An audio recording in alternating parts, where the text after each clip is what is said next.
So we are almost stepping in July, and the year has almost half gone by, and that is the reason I decided to do the mid-year book freakout tag. And today we are going to talk about all the miscellaneous books that I have read, liked, disliked, cried over, met my fictional crush, and all of those things here in this video. So, hi, this is Simran. Welcome or welcome back to my channel. New here, I make bookish content, I make book related videos, and I like talking about books. So, if you're somebody who share a common interest, please consider subscribing to my channel if you like the videos, of course.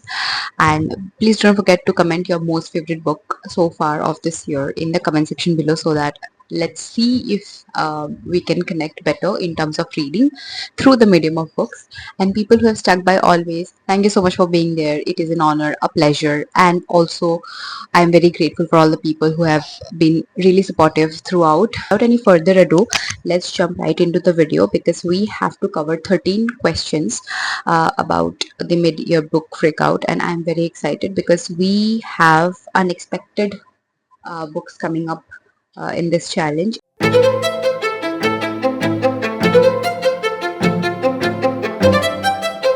Let me give you a disclaimer that there are more than one book in each question, and I just didn't think that it would be justified to all the other books that I have read and loved and not to talk about or present here in the video.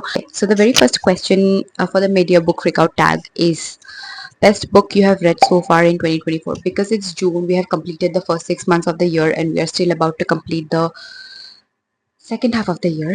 We are here to discuss my most the best basically the best book that I've read in 2024 so far.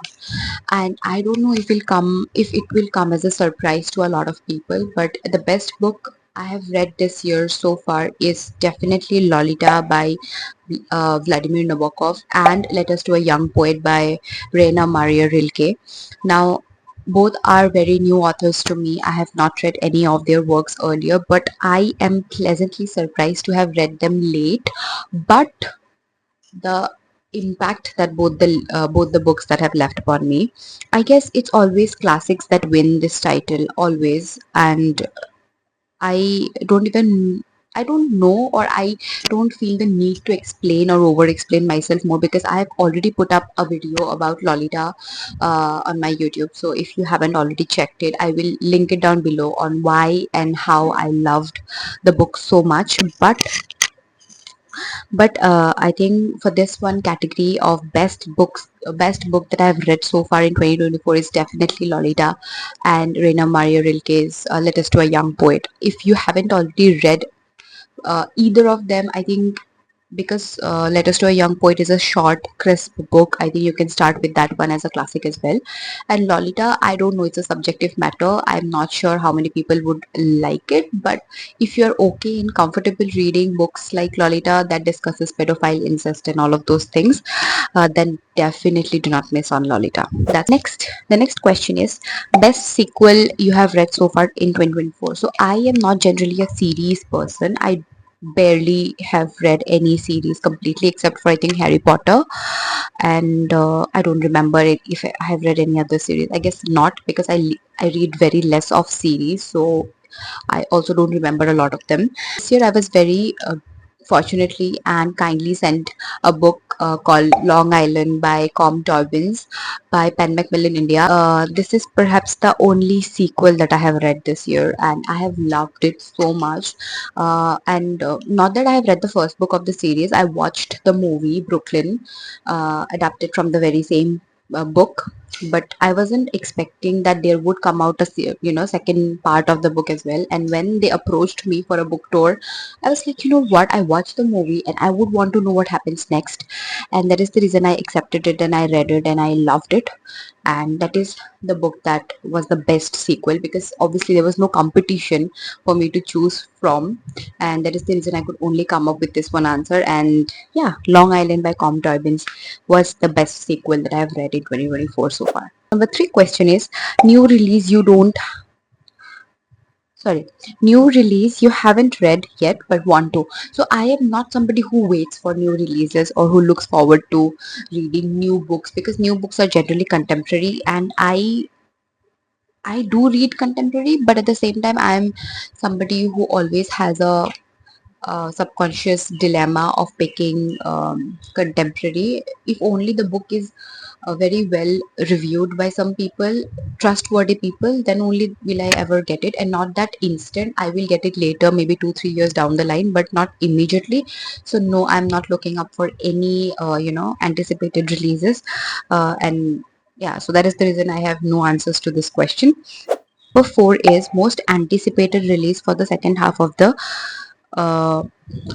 2024. So again, I do not anticipate for any new releases. I always come across books that are generally, written some years ago, and I always fall in love with those kind of books. I think new releases, they anyway get a lot of hype around them, and I don't like reading hype books. I always make sure that the hype dies down the moment I pick the book. So I don't know what is it with me. If you're also somebody like that, please do comment down below and let's see if we connect well.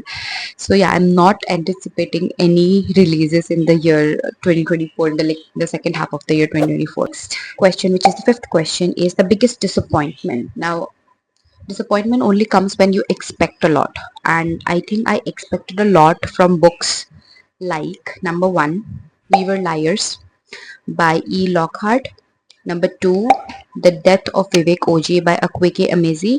And number three, Small Pleasures by Claire Chamber. Now, We Were Liars was a great expectant from my side, because I have only heard real good things about this book, and I also wanted to watch the adaptation of the book. Certainly could not end up watching the movie. I only read the book, and I was very disappointed. It was all fragmented. It didn't make sense to me. I mean, it was disorganized. I don't know if it was author's intention to do it the way the author did it, but I think it just couldn't live up to my expectation, and that is the reason I was so disappointed. And with The Death of Vivek OJ, because this book is a queer literature, and I do not like reading a lot of queer books for some reason. It just makes me feel a little uncomfortable. Not that I do not support the community, of course I do, but it just makes me feel a little uncomfortable reading romances of this community. And that is the reason I guess I didn't end up liking it, because I loved one of the other books by the same author, which was You Made a Fool of Death by Your Beauty, if I'm not wrong. The title of the book was very long, so I might also just, butcher the title, but I think that was one book that I really loved, and it was also sent to me very kindly by Penguin, so it was worth the read.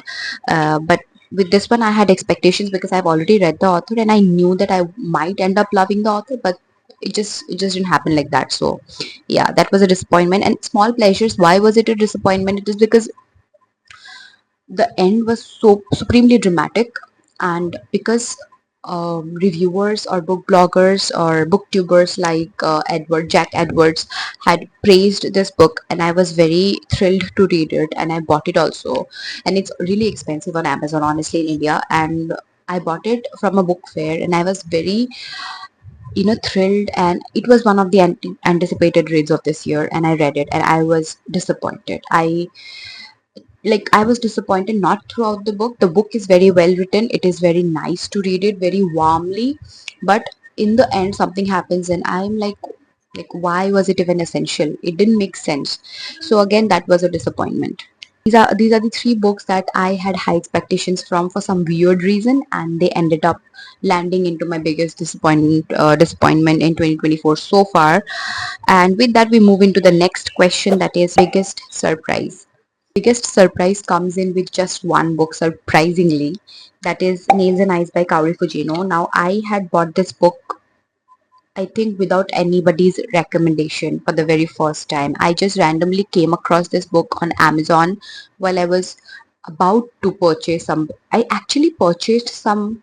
I can't remember. I purchased some book, and something in me just told me that, you know what, I should be reading Nails and Eyes. There was a weird title, and the blurb is also very, very weird and disturbing, that I cancelled the pre-ordered book, and I then ordered Nails and Eyes by Kaori Fujino, and I was pleasantly surprised by how it was written, and it was so weird, so disturbing that I ended up really liking it. I was not expecting to like it so much, and I think it's always with the same thing, like the things that you expect most from and ends up disappointing you the most, and you do not expect anything from some things, and they end up being one of the most uh, amazing things. So that is exactly the same thing that happened with me this year, with the most disappointed books and with the most surprising books.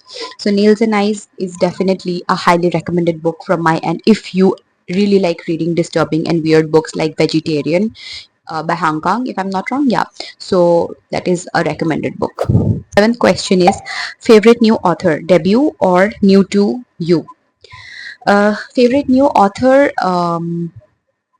debut. I don't think any debut novel that I have read had left that great of an impact for me to again reread any of their books or repurchase any of their new releases. But I think uh, new to me, yes. I think Vladimir Nabokov's writing has just blown my mind, and Nabokov had changed the game for me. I didn't expect to like his writing so much. I didn't know how he wrote actually, and he completely came by surprise to me when I read his book Lolita, and I think he's one of the new favorite authors of mine. And yeah, that is what I have to say about my new favorite author. So the next question is newest fictional crush. Now I don't know. It is quite surprising that I haven't come across any book with any male character to have a crush on. I mean, I was looking through my Goodreads records and I was seeing what books I read this year so far, and what male character actually, was so likable that I could certainly have a crush on. But I ended up disappointing myself that I didn't read any kind of book as such that had male character as such that I would fall in love with. I was also thinking about Brothers Karamazov's characters, but I think none of the characters were like crushable, if there is a word like that. So I think again, no crush for this year so far. Chini's newest favorite character. I think I read 10 minutes 38 seconds in this strange world by Elif Shafak, and Elif Shafak is one of my most favorite authors of today's generation of writers. I think she is one of the most promising authors and she writes excellently. So I think the book's character Leela, the protagonist of the book, is one of my most favorite character because she was completely ruthlessly courageous and intelligent, and she grieved, and she was amazing, outstanding of a female character, and I think she is one of the favorite characters so far this year. I can't think of any other as of now, but I think I made my mind when I was writing all the questions down that I have a strong likeness towards this one protagonist that I have come across this book this year so far. Yes. Question, we are almost towards an end. So the 10th question is book that made you happy. Uh, Book that made me happy was The Lighthouse Family by Firat Sunel, and it also was a surprising read, honestly.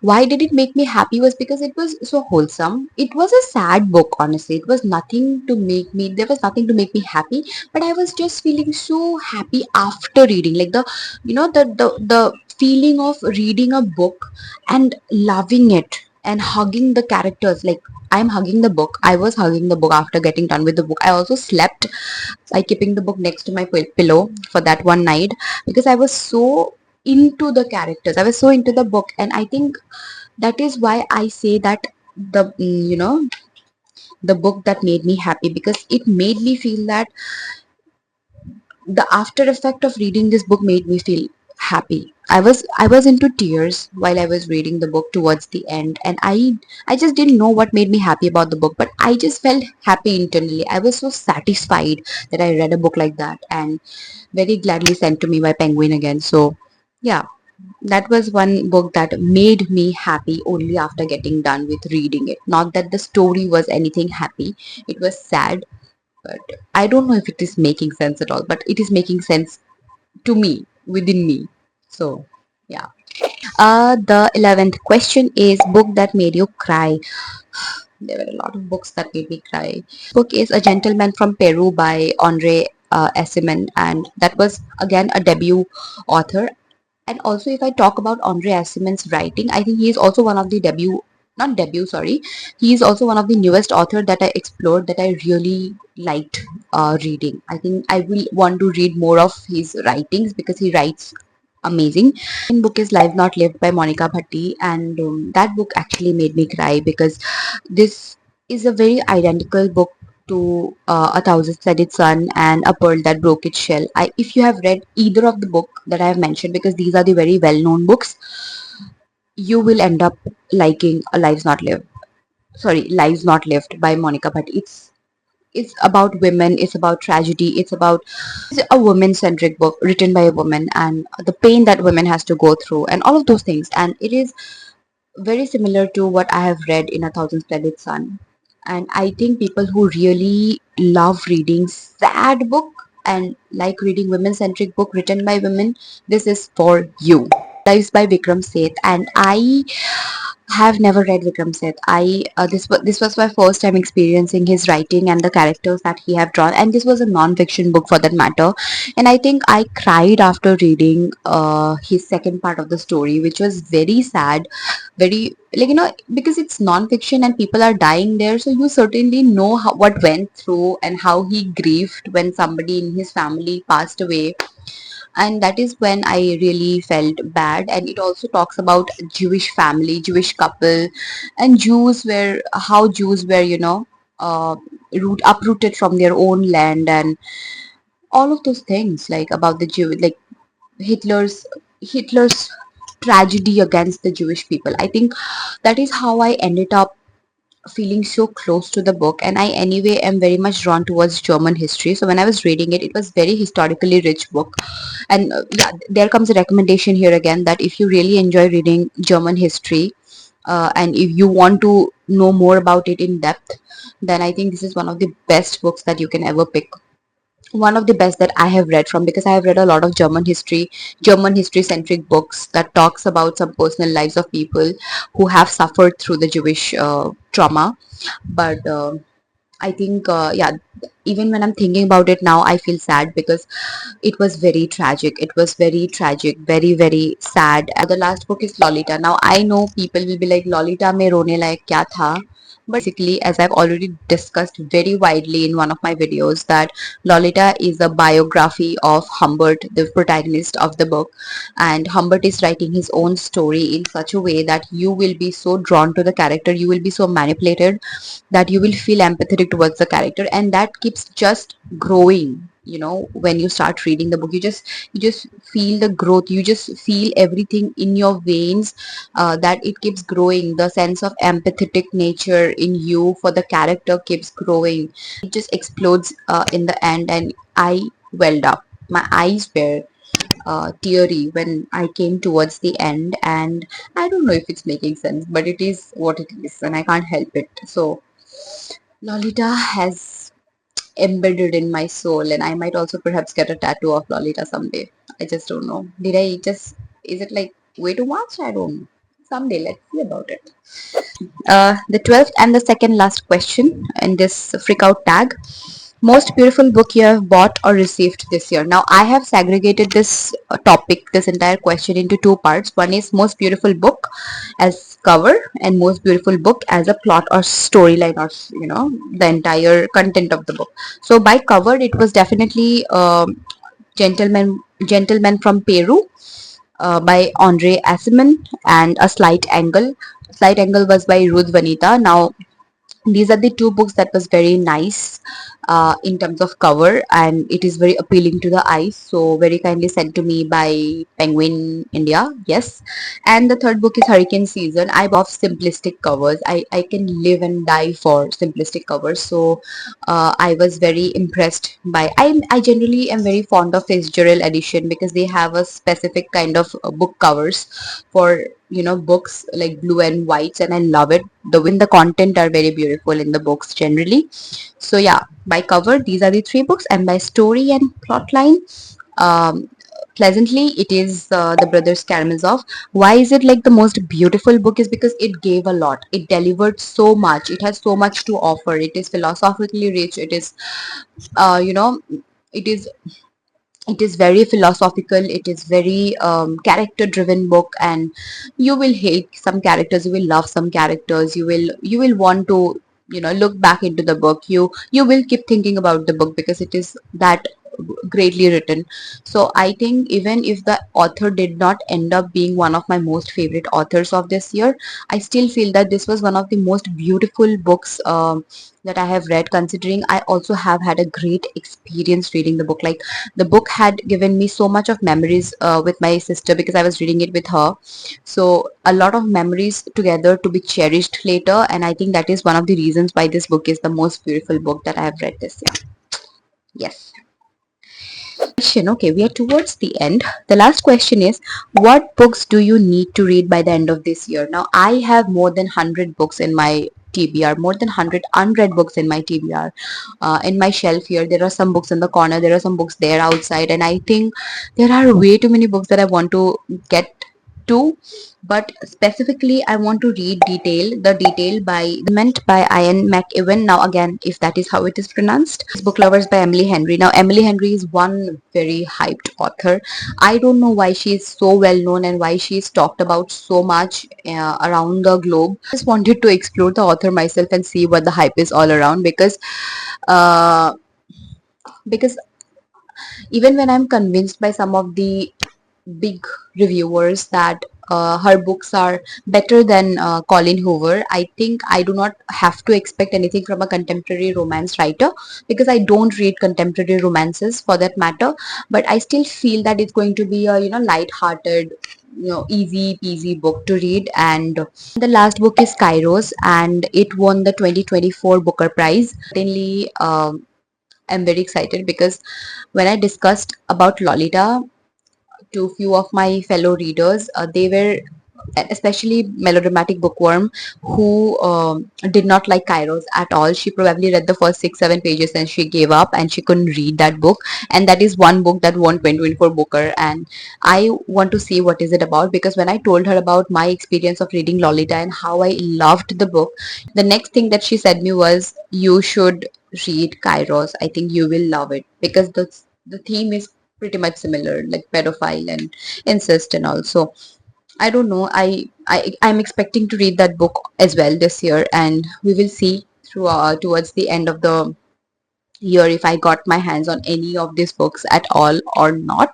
This we come to an end to this video, and it's really fun to look through my Goodreads reading challenge and all the books that I've read so far this year, to see how far I have come and what are the books that actually stayed with me for this long, at least till the half of the year. And let's see if we can add more books into the same question towards the end, uh, and see what changes I have come through, and if these books still come, and if these books still sustains the love that I have for them. Reading books and you like listening about people talking about books, then please do consider subscribing to my channel. Hit the like button if you liked the video. Comment down below your most favorite book of this year so far. Please do, because I am taking recommendations very seriously these days, and I would like to consider your recommendation as well. See you in my next video. Bye.